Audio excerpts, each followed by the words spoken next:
அப்போஸ்தலனாகிய பவுல் எபேசியருக்கு எழுதின கடிதம் 6வது அதிகாரம் 14ஆம் வசனத்தினுடைய 2வது பகுதியை வாசிக்கிறேன். கவனித்துக் கொள்ளுங்கள். எபேசியர் 6:14b. நீதி என்னும் மார்க்கவசத்தை தரித்தவர்களாயும் நில்லுங்கள் என்பதே கர்த்தருடைய வார்த்தை. கர்த்தர் இந்த வேத வசனத்தை நமக்கு ஆசீர்வதித்து தருவாராக. ஆமென், ஆமென். கர்த்தராகிய இயேசு கிறிஸ்துவினுடைய ஆண்டாகிய இந்த 2026ஆம் ஆண்டு 4வது வாரத்தின் முதல் நாளாகிய பரிசுத்த ஓய்வு நாளின் மாலை நேர பொது தொழுகையில நாங்கள் தேவனுடைய சர்வாயுத வர்க்கங்கள் என்கின்ற அந்த பிரசங்க தொடரின் நாங்கள் 2வது சர்வாயுத வர்க்கத்தை, 2வது அந்த போர்க்களத்தை குறித்து நாங்கள் சிந்திக்க ஆரம்பிக்கிறோம். அதில் அது டென்டேட்டிவாக எங்களுக்கு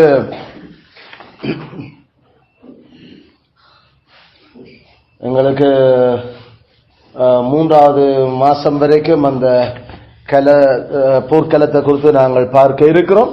இருக்கிற ஒரு 12-13 இறைவார்த்தை பணிகள் அதிலே எங்களுக்கு வர இருக்கிறது. 2வது அந்த ஆர்மர், அது பிரஸ்ட் பிளேட் மார்க்கவசம், பிரஸ்ட் பிளேட். இந்த பிரஸ்ட் பிளேட் அது காட்டுற கிருபை, அது நீதி, ரைச்சஸ்னஸ், நீதி எனும் மார்க்கவசம்.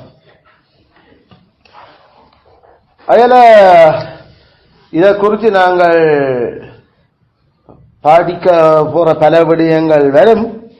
அதில் இன்றைக்கு நாங்கள் நீதி என்றால் என்ன,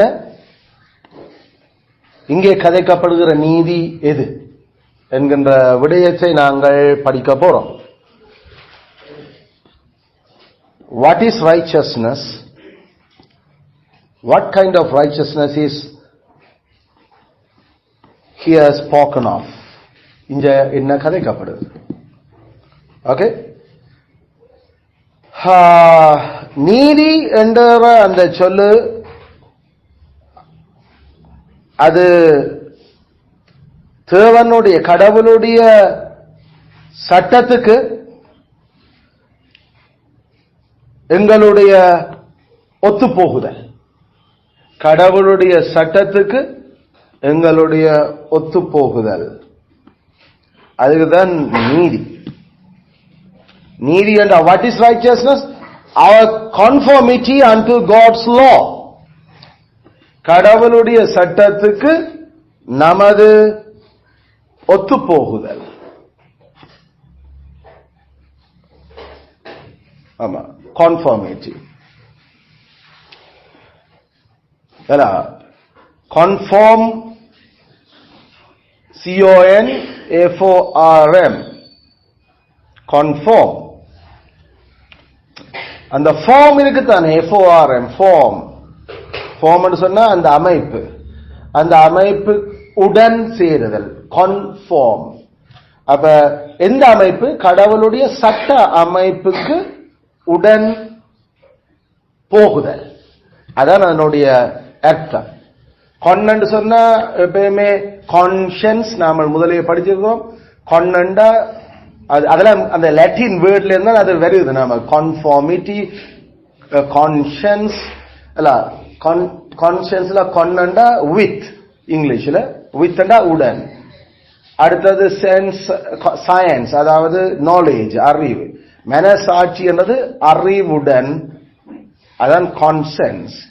அதே மாதிரி கன்ஃபார்ம் என்றா அந்த ஃபார்முக்கு, அந்த அமைப்புக்கு உடன் போதல் அல்லது ஒத்து போகுதல், கான்ஃபார்மிட்டி. எந்த அமைப்பு? கடவுளுடைய சட்ட அமைப்புக்கு, கடவுளுடைய சட்ட அமைப்புக்கு. நியாய பிரமாணத்துக்கு, நியாயமான கடவுளுடைய அந்த பிரமாணங்களுக்கு ஒத்து போகுதல். இத எங்களுக்கு பிரபஞ்சத்துக்கு ஒத்த வேஷம், ஒத்து போகுதல் என்று அந்த இடத்துல அதேதான் கான்ஃபார்மிட்டி தான் கதப்படுது.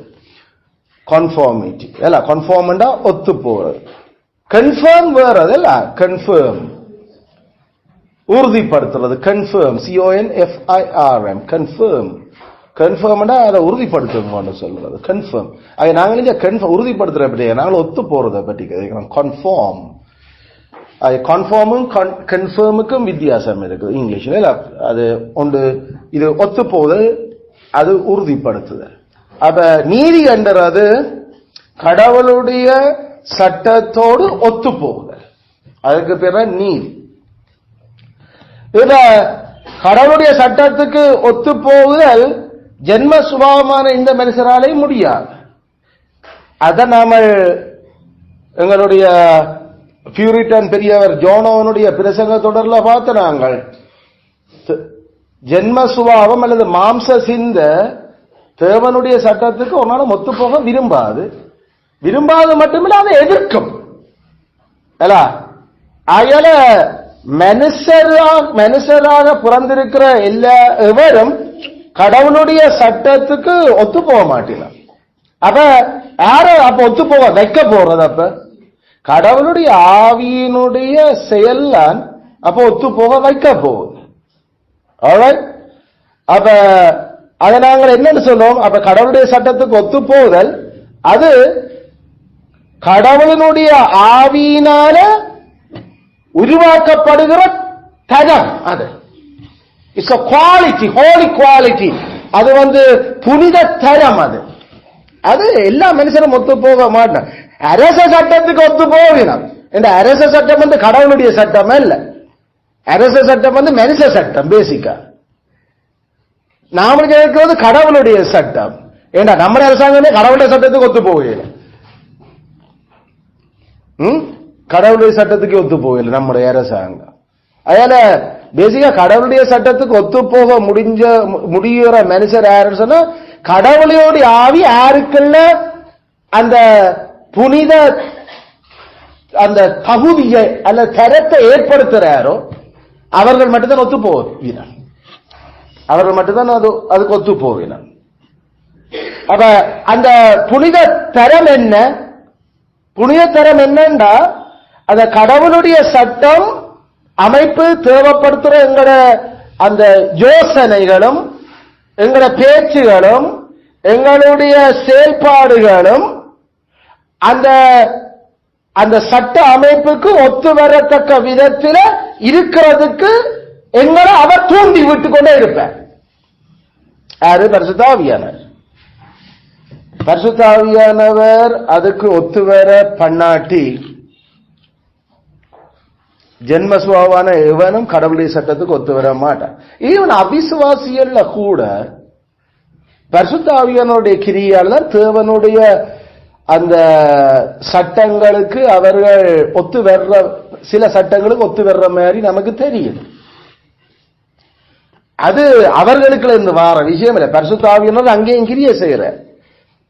அதை நாம என்னென்று முந்தி படிச்சது நாங்கள் தாமஸ் புரூக்ஸினுடைய சாத்தானின் தந்திரங்கள்ல. அது என்ன கிருபை? தடுக்கும் கிருபை. தடுக்கும் கிருபை, ரெஸ்ட்ரைனிங் கிரேஸ். அந்த கிருபை பரிசுத்த ஆவியானவர் ஜென்ம அவிசுவாசிகளும் அதை தடுக்கிறார். அதை தடுக்கிறதினூடாக அவர்கள் கடவுளுடைய சட்டத்துக்கு சிலதுக்கு ஒத்து வந்து கொண்டிருக்கிறார். அவளை தடுக்காம விட்டாரண்டா நீரோ மேல் தான் இருக்கும் எல்லாரும். கடவுள் தடுக்காம விட்டா பேய் குடி கொள்ளும். பேய் குடி கொண்டா அதுக்கு பிறகு நீரோ கலிக்குலா மாதிரி தான் எல்லா விஷயமும் நடக்குமாங்க.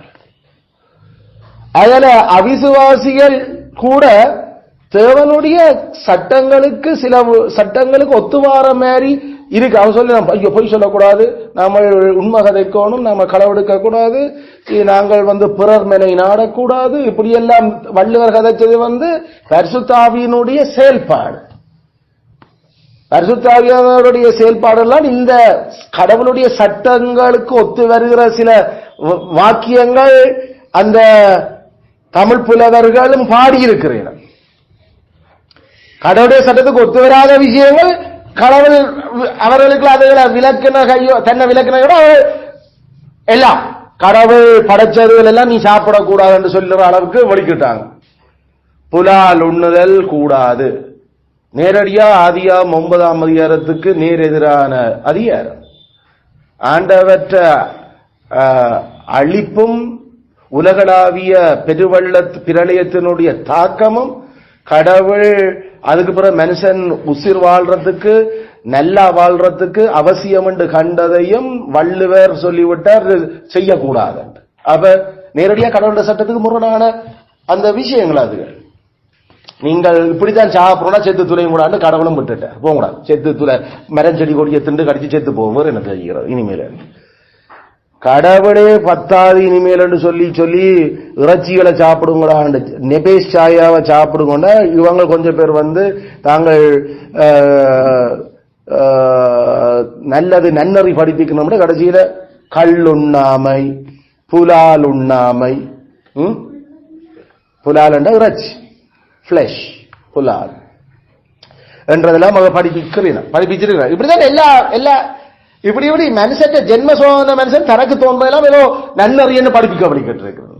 அதான் அந்த வேத கடவுளுடைய விசேஷித்த வெளிப்பாட்டுக்கும் மனுஷ ஞானங்கள் எழுதப்பட்ட எழுத்துக்களுக்கும் இருக்கிற வித்தியாசங்கள் அதெல்லாம் நாம மெய்ச்சமயம் பொய்ச்சமயம் என்றதுல அந்த புத்தகத்துல நாங்கள் அதை தெளிவாக படிப்பிச்சிடும். பரிசுத்தம் நீதி எதண்டு மனுஷனை படைச்ச கடவுளுக்காக கடவுள் மட்டும்தான் அதை வரவிலக்கணப்படுத்த முடியும். கடவுள் வரவிலக்கணப்படுத்தி அவர் விசேஷித்த விதத்தில் வெளிப்படுத்தி இருக்கிறார். அந்த வெளிச்சம் இல்லாதையாக்கள் ஏதோ இந்த படைப்பில கடவுள் வெளிப்படுத்தி இருக்கிற விளங்கி அதுவும் இப்ப சாபத்தால பாதிக்கப்பட்டிருக்குது. அது முழுசாக அது கடவுள் மனுஷன் எப்படி வாழணும் என்று எதிர்பார்க்கிறார் சொல்லவே இயலாது. வெறுமனே கடவுளுடைய வல்லமை கடவுளுடைய ஞானம் கடவுளரால் இருக்கிறாங்க மட்டும் அது சொல்லுவது எல்லாமே தவிர எப்படி மனுஷன் வாழணும் என்றது அது சொல்லி தராது. அதனால இவர்கள் அதுகளை எல்லாம் பார்த்துட்டு இப்படி வாழணும் அப்படி வாழணும் இப்படி இருக்கணும் அப்படி செய்யலாம் எல்லாம் யாரு நீ யார் இதை சொல்றதுக்கு? வள்ளுவரே நீர் யார் இப்படி அதை கதைக்கிறதுக்கு? உமக்கு என்ன தகுதி இருக்கு அப்படி எங்களுக்கு மேல் அதிகாரம் செலுத்துறதுக்கு? ஹூ ஆர் யூ என்று வள்ளுவர் சொன்னார். நான் ஞானி என்று. உண்ட ஞானம் மட ஞானமா இருக்கு ஐயா, கடவுளுடைய ஞானம் இல்லையா அது? நாங்கள் இஸ்ரவேலின் கடவுள், எபிரேயருடைய கடவுள். உங்களுடைய இந்த தமிழ் நாகரிகம் எல்லாம் தொடங்குறதுக்கு முன்னுக்கே நீங்களே சொல்லுற அந்த மெசபத்தாமியா எகிப்திய நைல் நதி நாகரிகங்கள்ல இருக்கிறவங்களுக்கே தன்னை வெளிப்படுத்தின கடவுள், அவங்களோட நேரடியா பேசின கடவுள். அப்படிப்பட்ட பேரரசு அரசர் ஜாவே யாரு அவருக்கு நான் கீழ்ப்படிய அதிகார தோரணையில கேட்ட ராவினுடைய மகன்மார் எல்லாம் ரா கடவுளினுடைய மகன்மார்கள். ராண்ட சூரியன் சன் ஆஃப் சூரியன் மகன் பார்வன் கேட்டதுக்கு பார்வன் பிள்ளை அடுத்த நீதானீரா உனக்கு வைக்கிற நாப்பண்டு வெட்டி ஆள போட்டு விட்ட கடவுள். அந்த கடவுள் கதைச்சு இருக்கிறார் இந்த பூமியில. என்னை என்று உனக்கு வேற கடவுள் இருக்க வேண்டாம். அந்த கடவுள் தான்.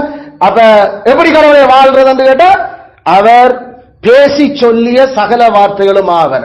இது ஏதோ மூலையில ஒரு ரூமுக்குள்ள நடந்த விஷயம் இல்ல.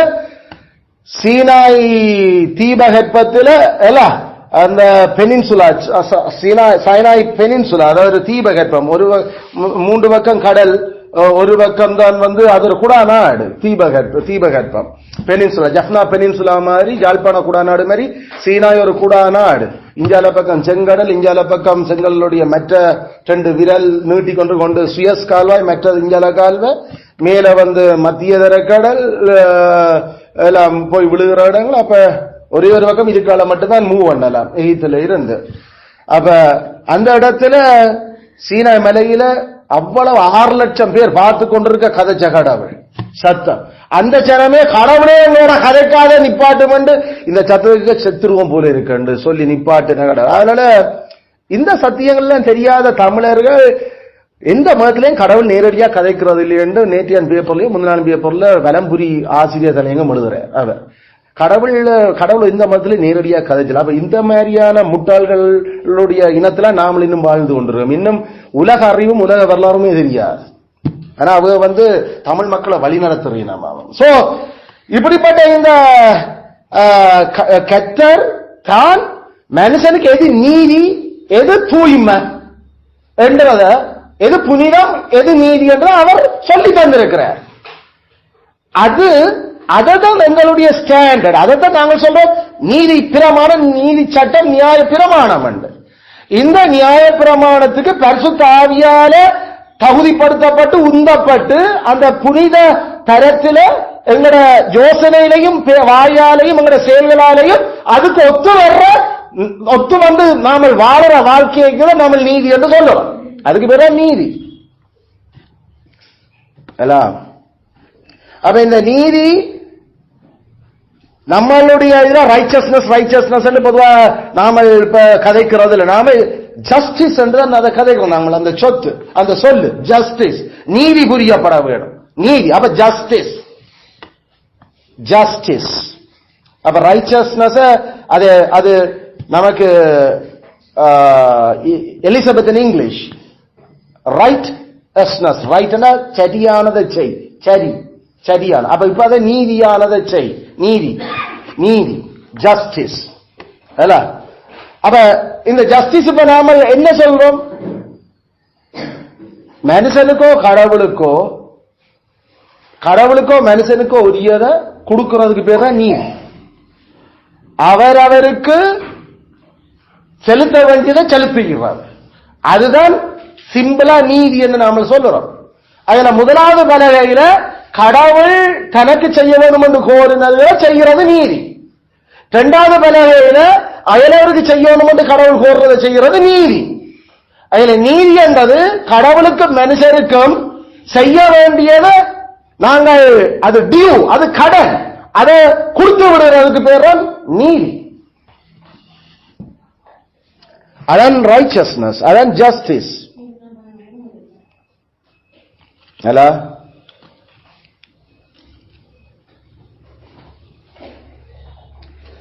giving everyone their due and கடன். எவனவனுக்கு என்னென்ன கொடுக்கணுமோ அதை கொடுக்கிறது. கடவுளுக்கு என்ன கொடுக்கணும் என்று அவர் தன் வார்த்தையில சொல்லிக்கிறார், அதை கொடுக்கிறது. அயலாருக்கு என்ன கொடுக்கப்படணும் என்று அவர் சொன்னாரு, அதை கொடுத்து விடுறது. அதுதான் நீதி. அதான் நாம கதைக்கிற நீதி. அதுல நீதி என்றது கடவுளுடைய சட்ட அமைப்புக்கு ஒத்து வருகிற வாழ்க்கை. சட்ட அமைப்பு என்ன சொல்லுது? கடவுளுக்குரியதை மனுஷனுக்குரியதை கொடுத்து விடு. அதை செய்யறது எங்களோட சிந்தனையில பேச்சுல செயல்பாடு இருக்கும். அப்ப இதத்தான் நாங்கள் நீதி என்று சொல்றோம். சில வேளையில அது கர்த்தரோட சம்பந்தப்பட அது புனிதமும் நீதியும் என்று சில வேளையில பயன்படுத்த கர்த்தருக்கு அது பிரிக்கப்பட்டிருக்கிறதா புனிதமும் நீதியும். லூக்கா 1:75 அவருக்கு முன்பாக பரிசுத்தம் நீதியும் உள்ளவர்களாய் நாங்கள் ஊழியம் செய்யும்படியா. அல்ல பரிசுத்த நீதி என்றது புனிதமும் நீதி, அதாவது கடவுளுக்கு என்று வேறு பிரிக்கப்பட்டு அவருக்குரியதை கொடுக்கிறார். அப்படி அந்த சொல்லு நீதியோட அந்த புனிதம் சேர்க்கப்படும். அல்லது உபாகமம் 24:13 அது கர்த்தருக்கு முன்பாக நீ மனுஷனுக்கு செய்ய வேண்டிய அந்த நீதியை செய், அதுதான் கடவுளுக்கு முன்பாக நீதியா இருக்கும்.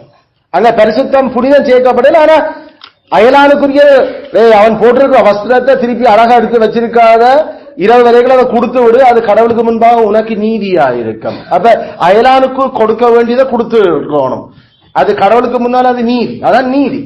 அயலானோடு சில பரிசுத்தம் நீதி என்று ஆண்டவர் பயன்படுத்த இல்லை சில இடங்கள்ல பொதுவாக. ஆனா கடவுளோட பயன்படுத்த அது தூய்மையாகவும் நீதியும் என்று அது தூய்மையான நீதி. ஏன்னா அது வேறு விதிக்கப்பட்ட கடவுளோட தொடர்படுகிற விஷயமா இருக்கபடியா வேதமங்களுக்கு அது அப்படி ஒரு அடைமொழிகளால எங்களுக்கு பிரிச்சு சொல்லு. சில வரையில நேரடியாக நீதி என்று எங்களுக்கு தெரிந்தா அப்ப நீதி என்ன மார்க்கவசம்.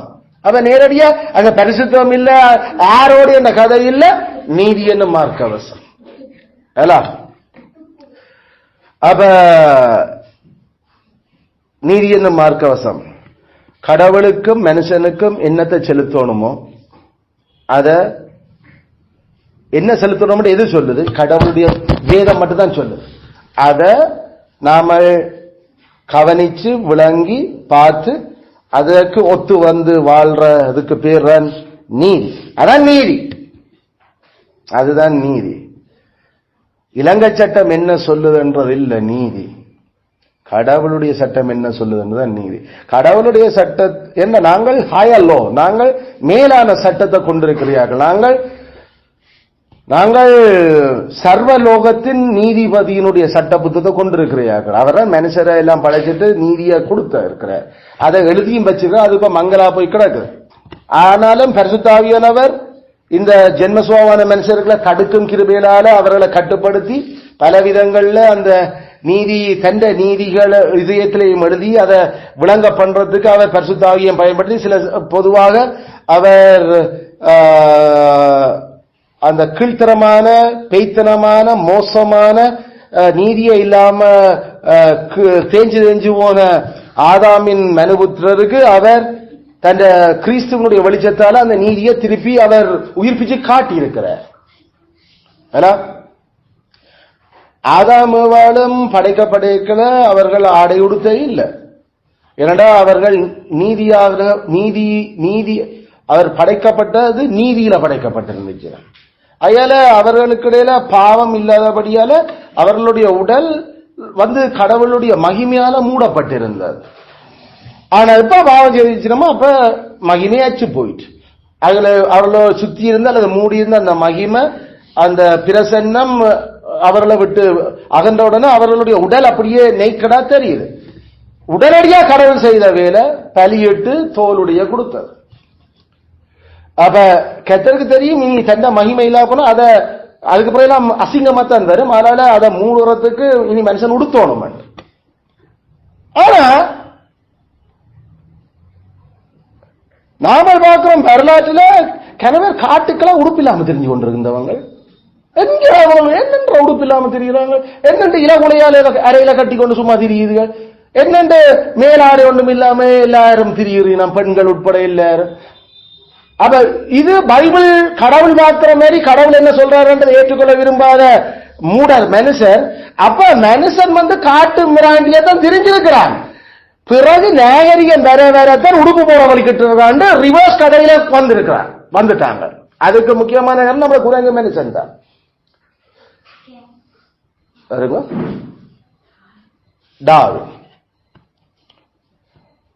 ஆனா பைபிள் என்ன சொல்லுது? பைபிள் இவனுக்கு மெச்சமா இருக்குது. பூரண நீதியோட படைக்கப்பட்ட மனுஷன் கொஞ்சம் கொஞ்சம் கொஞ்சம் கொஞ்சமா காரம் போக தேஞ்சு தேஞ்சு உள்ள உடுப்பெல்லாம் கலட்டி போட்டு திரிகிறான். ஆனா இவங்க சொல்றாங்க மனுஷன் உடுப்பே இல்லாம வந்து வந்து வந்து வந்து இப்பதான் உடுப்பு போட தொடங்கிட்டான். ஆனா ஆண்டவங்க மனுஷன் புறக்கேட்க உடுப்புன்ற தன் பையனோட முடிந்த பிறகு அது கையோட உடனடியா உடுப்பு தாங்க கொடுத்த கோட் தச்சு கொடுத்தான் 2 பேருக்கும். அது வேண்டாம் வேண்டாம் கலட்டி போட்டு அம்மனமா தெரியுது. இப்ப கட்சியில அம்மனமா தெரியுது. முந்தி காட்டுக்கள் தெரிஞ்சது இப்ப ரோட்டிலையும் தெரியுது. உடுப்பு போட்டும் போடாத மாதிரி. அப்ப எது நீதி? எங்க இருக்கு நீதி? அப்ப இந்த வரலாற்றைப்படி செஞ்ச ஒரு மனுஷர் நீதி பழக இயலாது. நீதி தெரியணுமோ? மனுஷன் யாரு, எங்க இருந்து வந்தவன், எப்படி அவன் இந்த பூமியில இருக்கிறான், அவன் என்ன சாயல், அவன்ல என்ன நடக்குது, அவனுடைய தொடக்கம் ஏது? லெமூரியா கண்டத்தில் மனுஷன் தொடங்காண்டு நம்ம தமிழாக்கள் தொடங்க தாங்களாம் தொடக்க மனுஷர் என்ற மாதிரி. அப்ப இது தமிழர்களுக்கு ஒரு சரியான கேவலம் கட்ட ஒரு அவர்களுடைய புழுகே ஒரு அவலட்சணமா தான் கிடக்குது. வேற வேற அதுலயே ஒரு பெருமை. இந்த வெள்ளக்காரங்களுக்கு எல்லாம் என்ன, நாங்கள் அந்த காலத்துல இருந்த இப்ப அந்த காலத்துல அப்படி இருந்த இந்த காலத்துல என்ன எப்படி குருவினி, அந்த காலத்துல அப்படி இருந்தீங்கன்னா இந்த காலத்துல இன்னும் எவ்வளவா இருந்திருக்க வேணும். ஆனா கோரிலேஷன் மாறி இல்ல ஓடுது. அப்ப என்ன புழுடா விட்டு கொண்டிருக்கிறீர்கள்? உண்மையில பாபேல இருந்து சிதற தொடங்கி அப்படியே வந்து இஞ்சால பக்கத்துல வந்து கடவுள் மண்டா முண்டு மண்டா திரிஞ்சு கொண்டு நீங்க அந்த மெசபொத்தாமியாவுக்குள்ள கடவுள் மகிமையின் கடவுள் தரிசனமாகி ஆபிரகாமூடாக தன் திட்டத்தை வெளிப்படுத்த நீங்க தொடர விட்டே போயிட்டீங்க. அதோட சரி உங்களோட தொடர்புகள் ஏதோ மெசபொத்தாமியாவுக்கு பக்கத்துல இருந்த நாடுகளுக்கு எல்லாம் வெளிச்சம் பரவி கொண்டிருந்தது. ஆபிரகாம் எங்கெங்க நடந்தாரோ சனம் விளங்கி கொண்டது இதான் அந்த ஆக்கள் என்று சொல்லி அப்படியே ஏழாமுக்கு ஏழாமில இருந்து இங்கால ஏழாம் ஈழத்திலையும் இருக்கிறீங்களா, ஏழாமும் ஈழமும் கடைசியில ஒரே அந்த காமுடைய மக்களும் அதே நேரம் யாரு சேமனுடைய மக்களுமா தான் சேர்ந்து வந்து கொண்டு இருக்கு இஞ்சல பக்கத்தால. அதான் ஈழம் ஈஎல்ஏஎம் ஈழத்தை நாம வாசிக்கல பைபிள்ல ஈஎல்ஏஎம் இருக்குது. முதலாம் இந்த ஈழம் இஞ்ச இருக்கு, அது ஈழம்ல இளம் இளம் அப்ப எல்லாம் எல்லாம் இளம் ஈழம் சொல்ல வேற எங்க பேருந்து வருது இளம் இல்லைன்னு. அப்ப நம்மளுடைய அப்ப இதெல்லாம் நாம பார்ப்போம் எப்படி அந்த விஷயம். அப்ப நாம யாருன்றதுக்கு அந்த ஐடென்டிட்டி வடிவா காட்டப்படுது. பேசிக்கா நீதி மனுஷ கற்பனையில ஒவ்வொரு காலத்திலும் ஒவ்வொரு ஆக்கள் வைக்கிறது இல்ல. அது இந்த தலைமுறையில இதோ ஒரு நீதியா வைப்போம் என்று வைக்கிறதுக்கு பேர் அதான் அந்த அது நீதியிலே கடவுள நீதி எக்காலத்திலும் மனுஷனுக்கு ஒரே நீதி தான். அதனால அந்த நீதி சட்டம் மாறாதது. வானம் பூமி ஒளிஞ்சாலும் அந்த நீதி சட்டத்தின் பிறகு ஒத்து வர்ற வாழ்க்கை வாழுறத ஒத்து வர்ற சிந்தனை கொண்டு ஒத்து வர்ற பேச்சு கலைக்கிறது. அதுக்கு பேர் நீதி. அதுக்கு பேர் நீதி. நீங்க ஒருக்கா கொஞ்ச நாளுக்கு இதால் திரும்ப வேண்டாம் இதுல போர் ஒன்று அடிப்ப, பிறகு ஏதோ பிரச்சனை வந்தோம்னா அந்த போர்டு எடுத்து போட்டு இதால் திரும்ப வேண்டாம் மாத்துவியல். இது என்னடா நீதி? ஒவ்வொரு முறைக்கும் ஒவ்வொன்று மாத்திக்கணும். பிறகு இதால முந்தி போயிட்டு இதால போனபடியா பையன், இப்ப இதால போனபடியா பையன், இது என்ன ஹோதார் இப்பதான் மாத்தினி என்றா அது அதான் அது நாங்கள் டைமுக்கு டைம் மாத்தோம். இதை நினைச்சு கொண்டு வச்சுட்டாங்க தாங்கள்லாம் அப்ப நீதியை செய்கிறதாக்கும். நீ இதுக்கு நீதி இல்லை, இது உங்களோட சௌகரியங்களுக்காக நீங்கள் ரூல்ஸ் மாத்தி கொண்டிருக்கிறத தவிர இது இல்ல நீதி. கடவுள் ஒரு நாளும் இப்படி மாத்துறது இல்லை. இந்த ரோட்டால போறோம் அந்த ரோட்டால போறோம் எல்லாம் போனோம். இதுல என்ன பாவம் கிடக்குது? நீங்கள் தேவையில்லாத சில விஷயங்களை ஏற்படுத்தி கடைசியில இப்படி ஆமதுண்டா குற்றம். அதாவது நாங்கள் சொன்னாங்க எல்லா குற்றமும் பாவம் அல்ல, எல்லா குற்றமும் பாவம் அல்ல, எல்லா அரசாங்கத்தால் சொல்லப்படுற குற்றமும் பாவம் அல்ல. ஆனா எல்லா பாவமும் குற்றம் ஏண்டா அது கடவுள் சொல்லுறது. அதனால அது பாவம்டா அது குற்றம் தான். It's guilty, it's criminal. இந்த சிவில் கதையே இல்லை, அது கிரைம். பேசிக்கா கடவுள் சொன்னதை மீறது கிரைம். அது கடவுளுக்கு சிவில் குற்றம் கதைகள் அது கிரைம் தான், கிரிமினல்ஸ், கலகவாதம். அது கடவுளுடைய சட்டத்துக்கு எல்லா அரசாங்க குற்றமும் பாவம் அல்ல. ஏன் இவ தாங்கள் அதை சில இதுகளை ஏற்படுத்தி வேணும்னா அடுத்த அரசாங்கம் வரை மாத்திருக்கணும் அதுகள் எல்லாம். சோ அதனால நாங்கள் இந்த மனுஷ நீதிய கதைக்க இல்ல என்றும் வானம் பூமி ஒளிஞ்சாலும் மாறாத நீதியை பற்றி கேட்கிறோம். அதுக்கு ஒத்து வார வாழ்க்கைய நீதி. ஆல்ரைட். இப்ப இந்த நீதியை பற்றி வேதமங்களுக்கு கதை கேட்க அப்போஸ்தலர் 22:14 நீதியின் வகைகளுக்கு இப்ப கதைக்க போறோமா? நீதியின் வகைகள் அப்போஸ்தலர் 22:14, ஏசாயா 59:17, பிரசங்கி 7:31, எபிரேயர் 12:23, ரோமர் 3:10.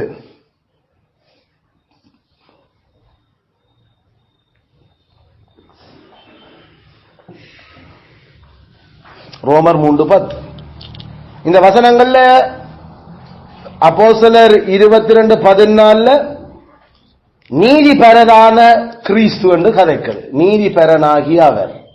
யார் நீதி பெற? கிறிஸ்து அல்லது தெய்வம், கடவுள். ஏசாயா 59:17 அவர் நீதியை தனது மார்க்கவசமாய் தரித்திருக்கிறார். அதான் அந்த ஏசாயா அந்த சைட்ல எழுதி கொள்ளணும். சும்மா கோட்டை எனக்கு எழுதி போட்டு சட்டமிடாம இருக்கிறேன். நானே உங்களுக்கு வாசிக்காம சொல்லிக் கொண்டிருந்தேன். அது என்ன பாயிண்ட் நான் இப்ப அதுல கதைக்கிறேன். ஏசாயா 59:17 நீதியை மார்க்கவசமாக அவர் தரித்திருக்கிறார் அல்லது நீர் தரித்திருக்கிறீர் என்று சொல்லி அந்த வசனம் சொல்லுது. அப்ப கடவுள் நீதிய மார்க்கவசமா தரிச்சிருக்கிறார் பற்றி அந்த வசனம் சொல்லுது. பிரசங்கி 7:31 கடவுள் மனுஷனை நீதி உள்ளவனாத்தான் படைச்சார். செம்மையானவனாக படைத்தான் தமிழ்ல அது சொல்லுது. ஆனா ஆங்கிலத்தில் ஹீப்ருல the God made man righteous, கடவுள் மனுஷனை நீதிமானாக படைச்ச. 29 தமிழ்ல 29 நான் இங்கிலீஷ் கோடேஷன் சில சொல்லிக்கல சில மேலகீழ வாசிக்கணுமா. ஏன்னா நாம தமிழ் பைபிள் கணக்க விட்டாச்சு. இப்ப இங்கிலீஷ்ல கூட வாசிக்கிறபடியெல்லாம் அதுவும் நீங்கள் ஜஸ்ட் அதை வீட்டில் சில வரையில சில கோட்டேஷன் கம்ப்ளீட்டா பிழையாக சில இருக்கு. அந்த பிரிண்டிங் மிஸ்டேக்ல அதுல நீங்கள் கண்டா சொல்லுங்க. மற்றபடி இது ஆல் ரைட். எபிரேயர் 12:23 பூரணாக்கப்பட்ட நீதிமான்கள் என்று கதைக்கு கிறிஸ்தவர்கள் அவர்கள் மரிச்சு இப்ப விண்ணுலகத்துல கடவுளுடைய சன்னிதானத்தில் இருக்கிறவர்கள ஜஸ்ட் அண்ட் பெர்ஃபெக்ட், பூரணமும் நீதியுமான ஆவிகள்.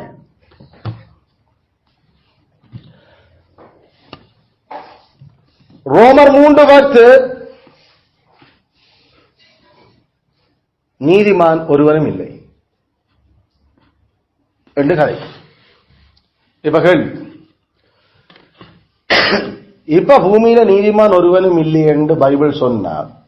என்னடி நீதி என்று மார்க்க வசத்தை தரிச்சு கொண்டு நாம நிற்கிறோம். There is none righteous, there is none righteous, no not one, ஒருவனாகிலும் இல்லை. அத மனுஷருக்குள்ள இப்ப பூமியில நீதிமான் ஒருவனும் இல்லை என்று ரோமர் 3:10 சொன்னா, எபேசியர் 6:15-14 நீதி என்ன மார்க்கவச தரிச்சு கொண்டு என்னப்ப இது என்னத்தப்ப சொல்ல வரு. அப்பதான் நாங்கள் அப்ப தொடங்குறோம். அங்க நீதிமான் ஒருவனாயிலும் இல்லை என்று கதைக்கிற கான்டெக்ஸ்ட் என்ன நீதி, அது வேறு ஒரு நீதி. அது மட்டும் போடாங்குது. இப்ப எபேசியர் 4:6-14 கதைக்கிற நீதி அப்ப வேற ஒரு நீதி. ஓகே, போராயுதம் தான். போராயுதம் தான் இப்ப தரிக்க போறோம். அதைத்தான் என்ன. அப்ப நீதி என்ற ஒரு சொல்லுல அப்ப வகைகள் என்ன பைபிள் கதைக்குது, கான்டெக்ஸ்ட். அப்ப வேதம் கதைக்கிற நீதி 2 வகையான நீதி எங்களுக்கு கதைக்குது. ஒன்று சட்ட நீதி, லீகல் ரைச்சஸ்னஸ், சட்ட நீதி. இரண்டாவது காஸ்பல் ரைச்சஸ்னஸ், சுவிசேஷ நீதி. சுவிசேஷ நீதி அல்லது இவாஞ்சலிக்கல் ரைச்சஸ்னஸ், சுவிசேஷ நீதி. Legal, evangelical. சட்ட நீதி, சுவிசேஷ நீதி.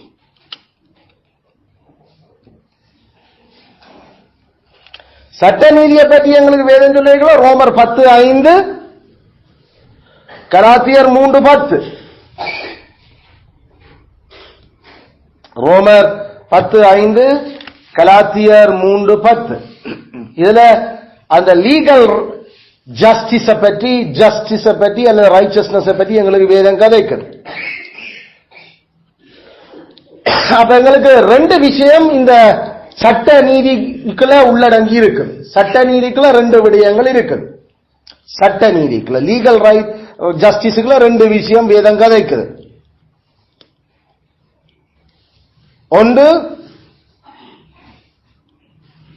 ஒன்று சட்டத்தினுடைய எல்லா பகுதிக்கும் எல்லா அளவுக்கும் முற்றுமுழுதான பூரண ஒத்துப்போகுதல்.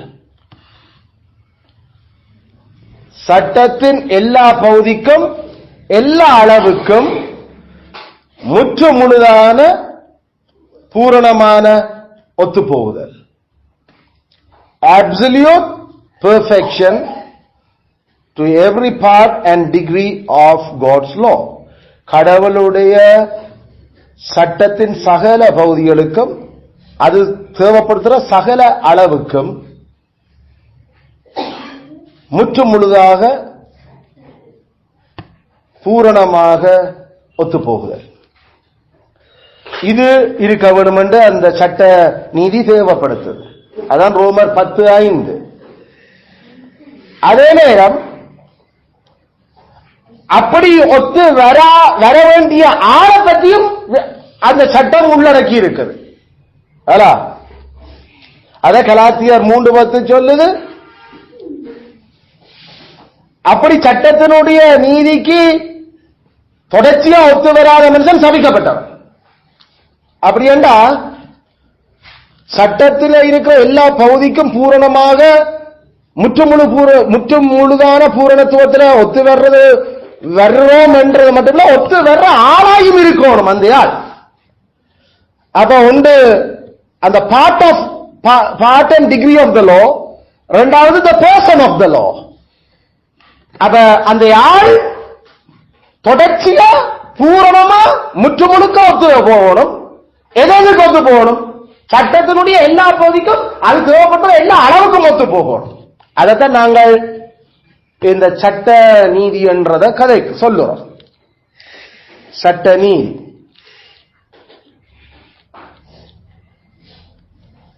ஆனா சுவிசேஷ நீதி அது ரோமர் 10:6, எபிரேயர் 13:18. ரோமர் 10:6, எபிரேயர் 13:18.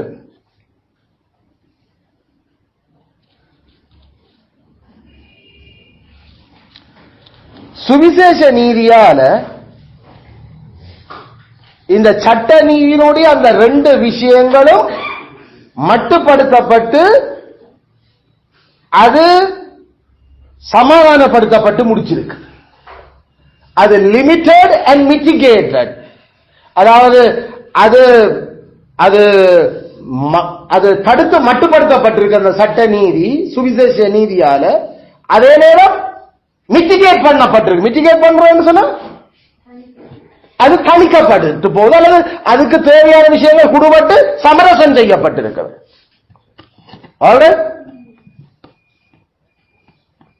அப்ப எப்படி அதான் எங்களுக்கு ரோமர் 10:6 சொல்லுது. ஒன்று, விசுவாசத்தினால் வரும் நீதி. இரண்டாவது, நல்மனச்சாட்சியினால் வரும் நீதி. விசுவாசத்தினால் வரும் நீதி, அடுத்தது நல்மனச்சாட்சியின் நீதி. ஒன்று விசுவாசத்தின் நீதி, அடுத்தது நல்மனச்சாட்சியின் நீதி. இப்ப இந்த ரெண்டும் எந்த நீதிக்குள்ள வருது? சுவிசேஷ நீதிக்குள்ள இருக்குது. சுவிசேஷ நீதிக்குள்ள இருக்கு.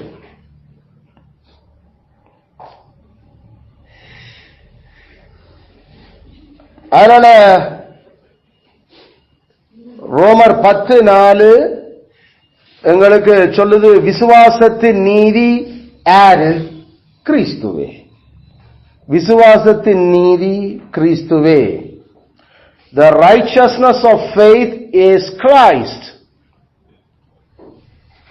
விசுவாசத்தின் நீதி கிறிஸ்துதான். அதனால்தான் ரோமர் 10:4 சொல்லுது, கிறிஸ்து நியாயப்பிரமாணத்தின் நீதியின் முடிவா இருக்கிறார். நியாயப்பிரமாணத்தின் நீதியினுடைய முடிவு. அந்த சட்ட நீதி தேவைப்படுத்துற ரெண்டு விஷயம் இருக்கല്ലോ, அந்த எல்லா பகுதியும் அதனுடைய எல்லா அளவிலையும் முற்றும் முழுதான பூரணத்துவமாக ஒத்து வரும். அதை கிறிஸ்துதான் அதுக்கு விட கொடுத்தவர். அந்த நபர் அதுக்கு தொடர்ச்சியாக செய்திருக்கணும். கிறிஸ்து மட்டும்தான் அதை செய்திருக்கிறார். அதனால சட்ட நீதி தேவைப்படுத்துற அந்த சட்ட நீதியை பூரண அதனுக்கு முழுசா ஒத்து வந்த ஒரே பதில் கிறிஸ்து மட்டும்தான். அதனால்தான் ரோமர் 10:4 பவுலப்போஸ்தலன் பரிசுத்தர் சொன்னார், கிறிஸ்து இந்த சுவிசேஷத்தினால் விளைகிற நீதி எங்களுக்கு கிடைக்கும்படியாக அவர் நியாயப்பிரமாணத்தின் நீதிக்கு அவர் தான் பதிலளிப்பா முடிச்சார். அதான் அவர் முடிவான. அதனுடைய எண்ட் சொன்ன அத இதோட முடிஞ்சு போச்சு அர்த்தம் இல்ல. அந்த நீதிக்கு யாரால பதில் கொடுக்க முடிஞ்சது? அந்த மனுஷன் யாரு? கிறிஸ்து மட்டும்தான். அப்ப கிறிஸ்து அத அப்சல்யூட் கன்ஃபார்மிட்டி, அதுக்கு அப்சல்யூட் கன்ஃபார்மிட்டி, முற்று முழுதான ஒத்திசைவு அந்த சட்டத்துக்கு. அவர் மட்டும்தான் அதை செய்ய முடியும். எங்களால ஏன் செய்யலாம போச்சு? ஏன்னா நாம பாவ மாம்சத்துல இருக்கிறபடியா, இன்னும் எங்களுக்கு பாவம் வாசம் பண்றபடியாலையும் எந்த மனுஷனாலையும் அந்த கடவுளுடைய அந்த சட்ட நீதிக்கு முற்று முழுக்க ஒத்து போக முடியாது மனுஷரா. அப்ப இதுக்கு என்ன செய்யணும்? மனுஷனா நாமளும் மாம்சத்தில் இருக்கிறபடியா, கடவுள் தான் மாம்சத்துல வந்து அவர் இந்த கடவுளுடைய சட்டத்துக்கு முற்று முழுக்க அவர் எங்கள் மத்தியில கூடாரம் எங்களோட வாழ்ந்து, ஆனா எந்த அந்த சட்டத்துக்கும் விரோதமா ஒரு சின்ன துளி கூட விலகாம அவர் முழுக்க செய்து அதுக்கு பொருத்தமாக அதை ஒத்து போய் கொண்டிருந்தார். 33 வருஷம் ஒத்து போய் காட்டினார் பிறந்ததுல இருந்து. மாம்சமாகி வந்த பிறகு அதனால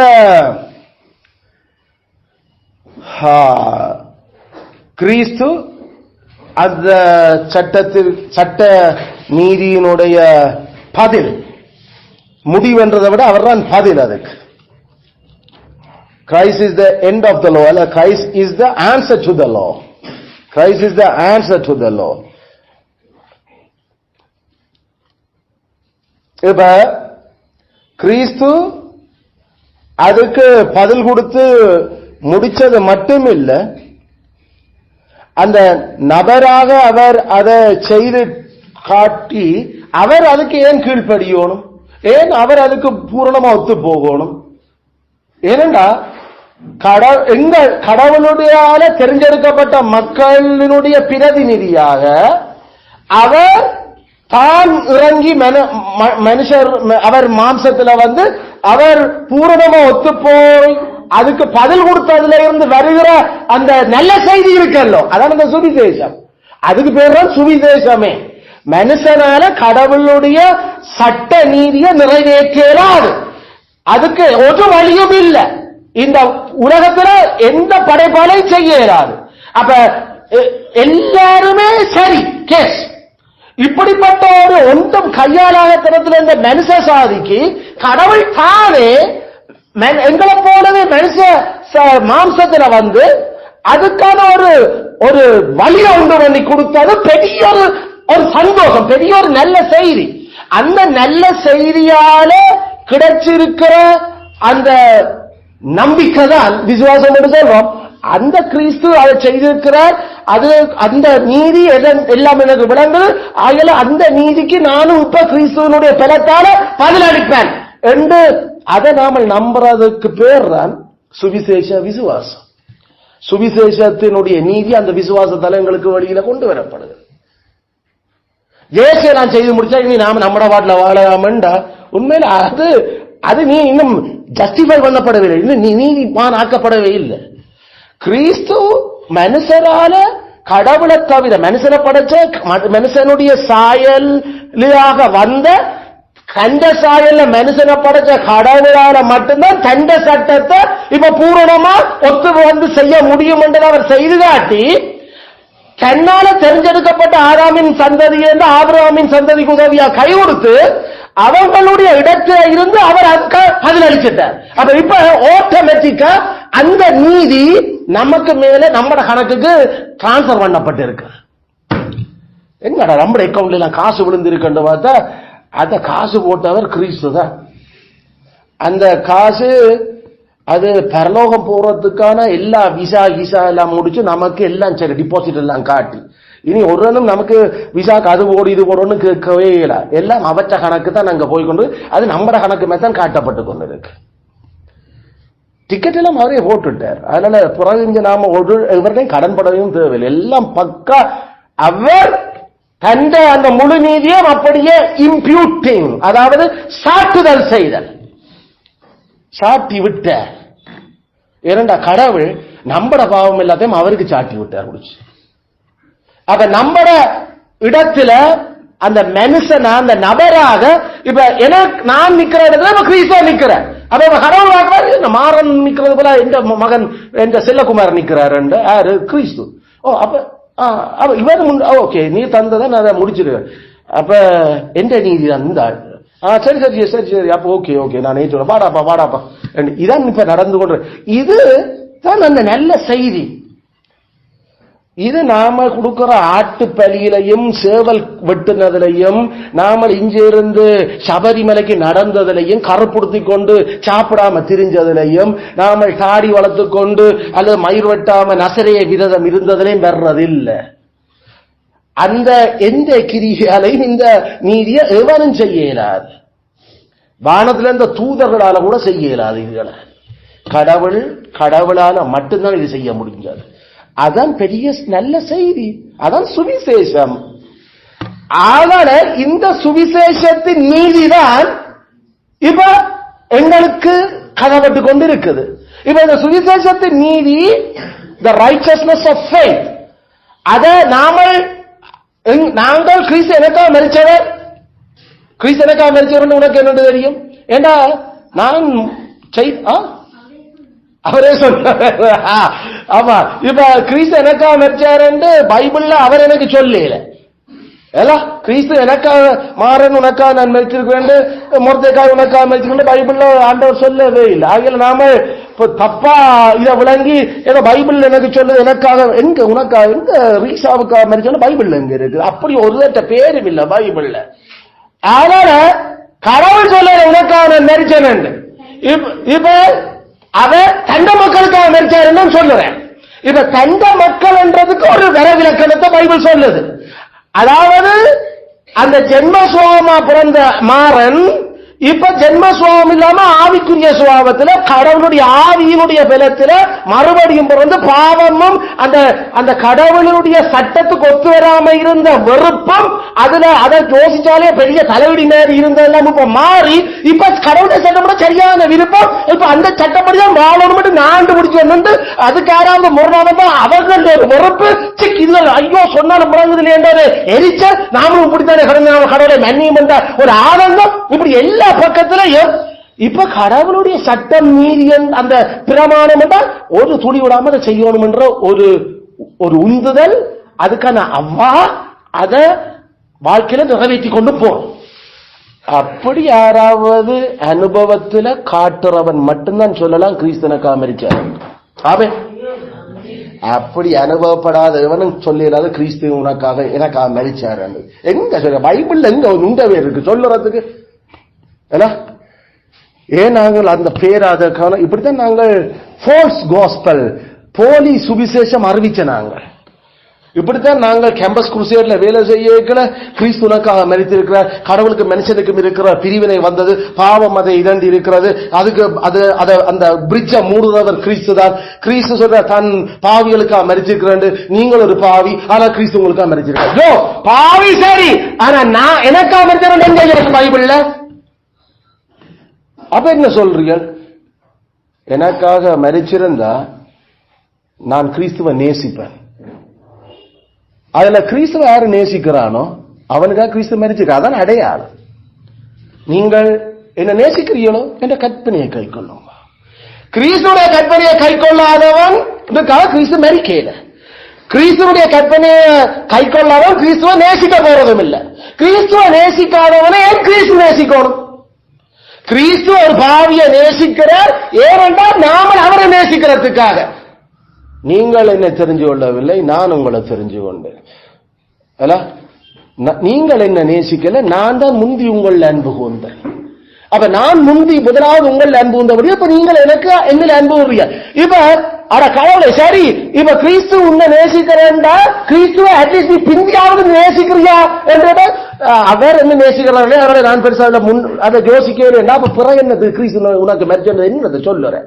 என்ன இந்த பிரதர் என்ற இந்த கரிஸ்மெட்டிக் இந்த ஆர்மீனியஸினுடைய சுவிசேஷம் இதுதான். கிறிஸ்து பாவிகளுக்காக மரிச்சார், பாவியலில் நான் ஒருதன் அல்லது கிறிஸ்து எனக்காக மரித்தார்.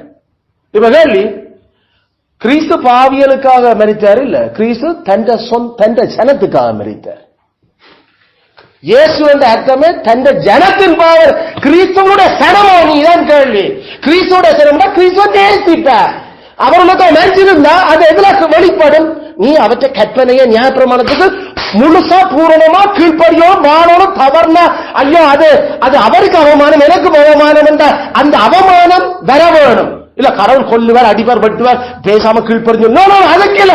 அது நாம அப்படித்தான் கிடந்தாக்கள். கடவுள் கொல்ல வலிக்கம் போதுமான கோபாக்கின கொட்ட போதுமான யாக்கள்.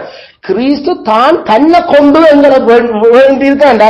இப்ப நாம அந்த அன்புக்கு பிரதிபரம் கொடுக்க கூடாது. எப்படி கொடுக்கிறது? அவர் சொன்ன, நான் உங்களுக்கு மரிச்சிருந்தா நீங்க எந்த சிரமண்டா எந்த யாருண்டா இந்த சத்தத்தை கேட்பீர்கள், எந்த சத்தம் கேட்டா எந்த சித்தம் செய்வீர்கள், எந்த சித்தம் செய்யறண்டா நீங்கள் என்ன நேசிக்கிறீர்கள். கிறிஸ்துவை நேசிக்காதவங்களை பார்த்து கிறிஸ்துவ நேசிக்கிறார் என்று சொன்னா வாய் கூசையில அவன் எப்ப கிறிஸ்துவ நேசிச்சவன் என்று அடையாளம் காட்டினவன். வாயால இந்த வாய்ச்சவடால் எங்களுக்கு எல்லாம் எங்களுக்கு முதல் மண்டைக்குள்ள அந்த இதயத்தினுடைய யோசனை ஏன் முதல் கிறிஸ்துவ நேசிக்க வைக்கணும் எழுங்க. ஏன் அதன் முதல் அந்த அந்த புபுள் அவர் அது கிறிஸ்துவின் நிமித்தம் பொங்கோடும். It's bubbling in my soul. அவனுக்கு ஒரு பபுளும் இல்லை. ஆனா அவர் சேர்ச்சுக்கு வாராராம், போறாராம், கிறிஸ்து என்னக்கா மரிச்சவரா. கிறிஸ்துவுக்காக என்ன பபுளு நிலை வந்தது பார்த்தா? பூசை நடக்கும், தொடக்கம் 2 பேர் 4 பேர் எழுப்பினோம் பூசைக்கு. பூசை அரைவாசிதான் கிணறு போய் கொண்டிருப்பினோம். அங்கிலிக்கன்லேயும் அதே மாதிரி தான். காலமா பார்த்தா 6-7 மணிக்கு பூசை, 7:30க்கும் நடந்து போய் கொண்டிருப்பினோம் எல்லாம். அப்பதான் காலை பரபரப்பா ஓடியாந்து நான் யோசிக்கிறேன், என்ன சேர்ச்சுக்கு போகுது? நாம கரிஸ்மேட்டிக் சேர்ச் தொடங்குறதுக்கு முன்னுக்கு போயிருக்கிறையாக்கா. ஆனா அது டீசென்டா நாட்கள் மாதிரி சேர்ச்சுக்கு போய் இன்றைக்கு பூசை இன்றைக்கு நாங்கள் சேர்ச்சுக்கு போய் வந்தாங்களே. சேர்ச் தொடங்கலே தானே இல்ல, அரைவாசிலாம் போறேன், நான் முடியக்கல ஆமேனுக்கு போறேன். இது இங்க மட்டும் இல்ல, கரிஸ்மேட்டிக்ல கனவேர் அப்படித்தான். அங்க ஒன்றுக்கும் பபிள் வரையில, பபிளிங் இல்ல. இதெல்லாம் கிறிஸ்து தங்களுக்கு அமெரிச்சிருக்கிற ஈஸ்டரும் குட் ஃப்ரைடேயும் கொண்டாடி கொண்டிருக்குது. சும்மா போயிட்டு வந்து கொண்டிருக்கு நமக்கு. அதான் சொல்லுவோம், சும்மா போயிட்டு. கடவுளுடைய நாள், கடவுள் உயிர்த்தெழுந்த நாள், அவற்ற நாள்ல நாங்கள் அவரை சந்திக்கிறதுக்கு ஆயத்தமாய் போகணும். அந்த விறுவிறுப்பு, அந்த வேகம் ஒண்ணு இது பரபரப்போடான் கடைசி நேரம் ஓடியார் அந்த சேர்ச்சுக்கு. நம்ம சேர்ச்சில இல்ல, நாமெல்லாம் எல்லாம் போவேன். நாம ஆண்டரே என்ன இல்லாட்டி நாமக்கே நான் ரசிக்கப்படுறேன்.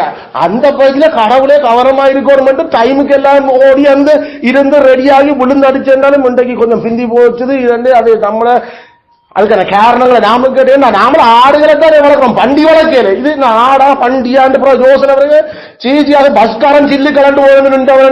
சரியா சரியா இது என்ன ஐயோ நான் என்ன யோசிக்கிறேன். அப்ப நாமளும் ஆடு மேய்க்கிறதுக்கு இந்த ஆடுகளை மேய்ப்பாயாக சொன்னவர் இது பண்டிகை மேய்ச்சி கொண்டு திரியுதுன்ற இதுக்கு நாமல் வந்துடக்கூடாது, நமக்கும் பயம். அதுல அப்ப எல்லா பக்கத்திலையும் யோசி நாம என்ன இதெல்லாம் மற்றாக்களுக்காக மட்டும் இல்ல. நாங்கள் சக சகோதர ஒருவருக்கு ஒரு பக்தி உண்டாக்குறதுக்காக நாங்கள் எல்லாத்தையும் ஜாக்கிரதையா செய்கிறது மட்டும் இல்ல. இந்த ஆண்டை பார்த்துக்கொண்டு என்ன எங்களை ரட்சித்தவர், எங்களுக்கு மரிச்சவர், எங்களுக்கு உயிரோடு எழும்பி அந்த பரிசுத்தாவியை தந்தவர், தந்த சபை ராஜ்யத்துக்காக சாட்சியா வச்சிருக்கிறார். அவற்றை பிரமாணத்துக்கு பெர்ஃபெக்ட்டா கீழ்ப்படிய எனக்கு தெரியும், என்னால முடியாது. ஆனா எனக்கு இருக்கிற வாசம் பண்ற ஆவியானவர் என்ன பிறப்படுத்த கீழ்ப்படிய பண்ண கிறிஸ்துவால எல்லாத்தையும் செய்யறதுக்கு எனக்கு பிறகு இருக்குது. ஆமே. அதனால நாம சடால் சாட்டு போ அது மனுஷனா பிறந்த நாம பெர்ஃபெக்டா கீழ்ப்படியோ கிறிஸ்து பெர்ஃபெக்டா கீழ்ப்படிஞ்சிருக்கிறார்.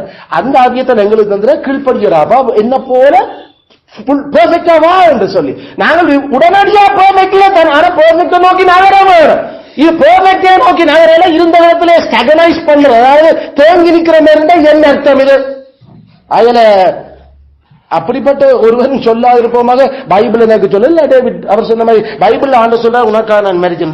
எங்க உனக்காக மரிச்சேன்? அதான் இந்த பாட்டு நாங்க உனக்காக நான் மரித்தேனே எனக்காக நீ என்ன செய்தாய் அந்த பாட்டே பட்டுனா அதுல கிறிஸ்து அவனுக்காக மரிக்கவே இல்லை. அப்புறம் அவன் செய்ய போறான். அவனுக்கு கிறிஸ்து உனக்காக மரிச்சார் உனக்காக மரிச்சாருண்டா அவனுக்கு தெரியும் தானே கிறிஸ்துக்காக நாள் இல்லை என்று.